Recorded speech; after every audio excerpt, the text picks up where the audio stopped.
Welcome to the Invite Health podcast, where our degreed healthcare professionals are excited to offer you the most important health and wellness information you need to make informed choices about your health. You can learn more about the products discussed in each of these episodes and all that Invite Health has to offer at www.invitehealth.com/podcast. First-time customers can use promo code podcast at checkout for an additional 15% off your first purchase. Let's get started.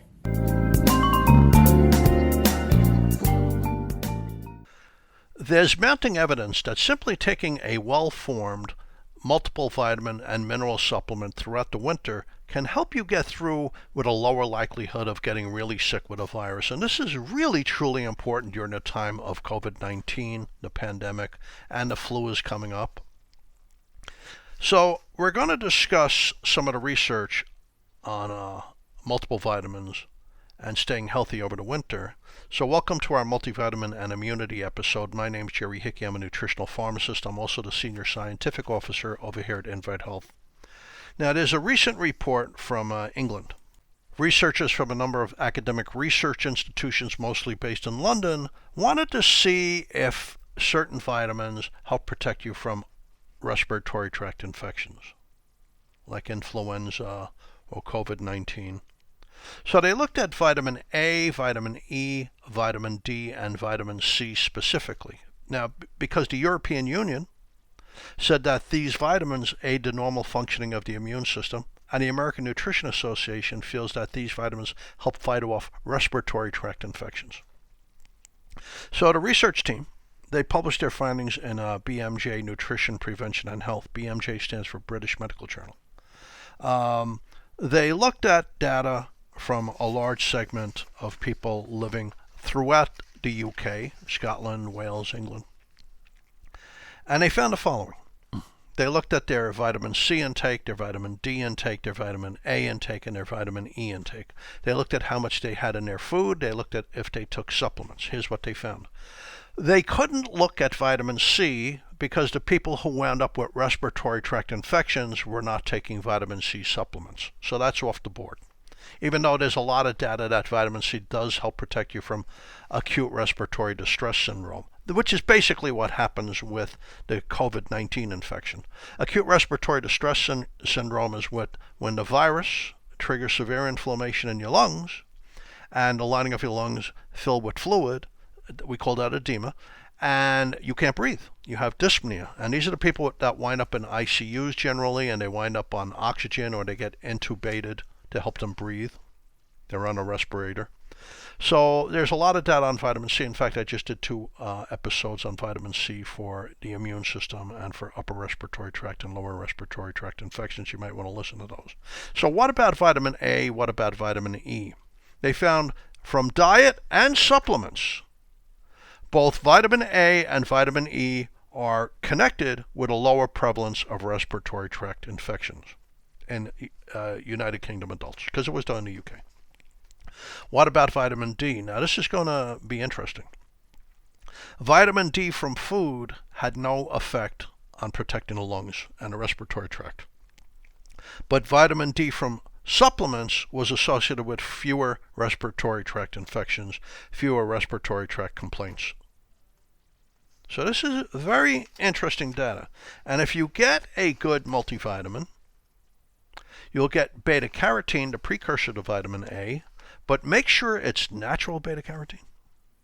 You'll get vitamin E, but once again, make sure it's natural vitamin E. The synthetic vitamin E doesn't work well, and most vitamin companies use synthetic vitamin E and synthetic beta-carotene because they're much less expensive, so they can make more of a profit. You want to get them in a natural form.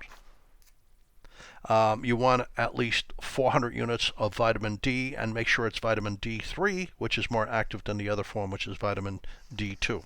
So let's go on and look at some of the other data.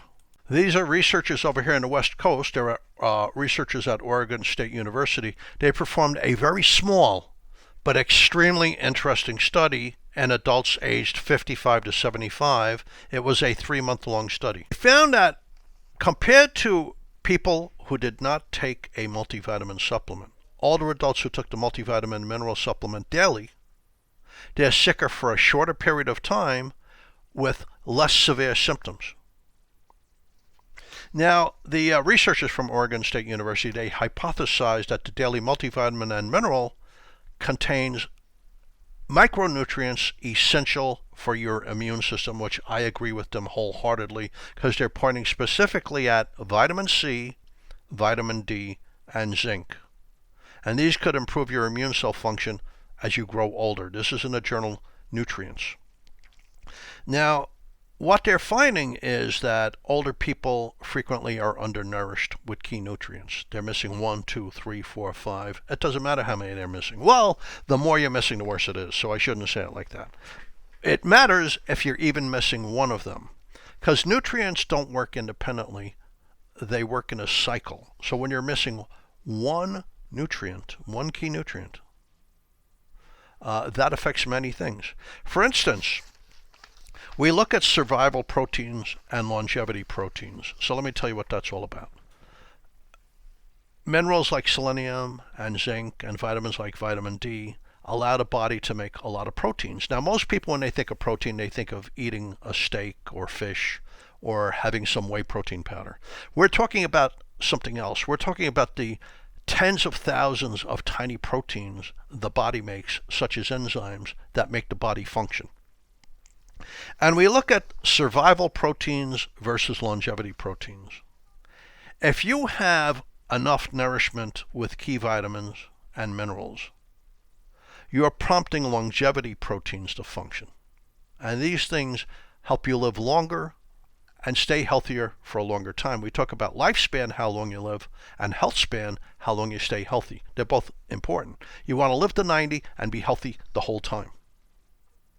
Well, or longer. So when you have sufficient of these important nutrients, you're making survival proteins and survival enzymes. I mean, longevity proteins and longevity enzymes. So when you have sufficient levels of these nutrients in your bloodstream, you're making longevity proteins that help protect you from becoming fragile, that help you prevent developing age-related. God. So when you have sufficient levels in your blood of these key nutrients, these vitamins and minerals, and also carotenoids like lycopene and lutein, etc., there's enough for you to make the longevity proteins that help you live a longer time at a healthier level and help you avoid becoming fragile and help prevent you from developing age-associated diseases. Whereas if you lack even one of these key vitamins and minerals or carotenoids, you're only creating the survival proteins that get you through day-to-day health, but that increases your risk of developing diseases such as Alzheimer's disease, heart disease, and other problems, diabetes. So according to the researchers from Oregon State University, the multivitamin group showed improved vitamin C and zinc status in their blood pretty quickly.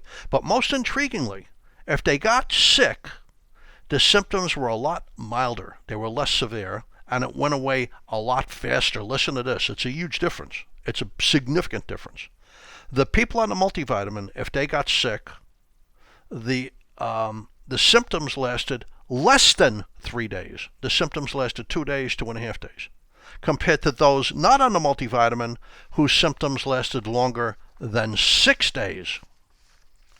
According to the lead researcher, Adrian Gombart, a professor of biochemistry and biophysics in the Linus Pauling Institute and OSU College of Science, the observed illness differences were striking. So as people get older, deficiencies become more common, and this contributes to age-related immune system deficiencies. Now, it's important. We see this across studies in Canada, the United States, Europe.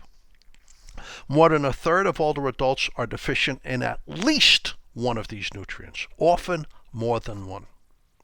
So that's going to contribute to the decline in the immune system, and this is characterized by increased levels of inflammation, reduced innate immune system function, reduced T cell function. That's really important. The T cells give you the long-term immunity against COVID-19. Really important. Now, here's what they said. This is Dr. Gombart. Since multiple nutrients support immune function, older adults often benefit from multivitamin and mineral supplements. These are readily available and are generally regarded as safe by the FDA. So it really does matter. So here's the last study I'm going to read you. It's about HIV, which is a horrible disease. I remember I worked in a pharmacy in Manhattan when I was in my early 20s, and HIV was just occurring. We didn't even know it was HIV.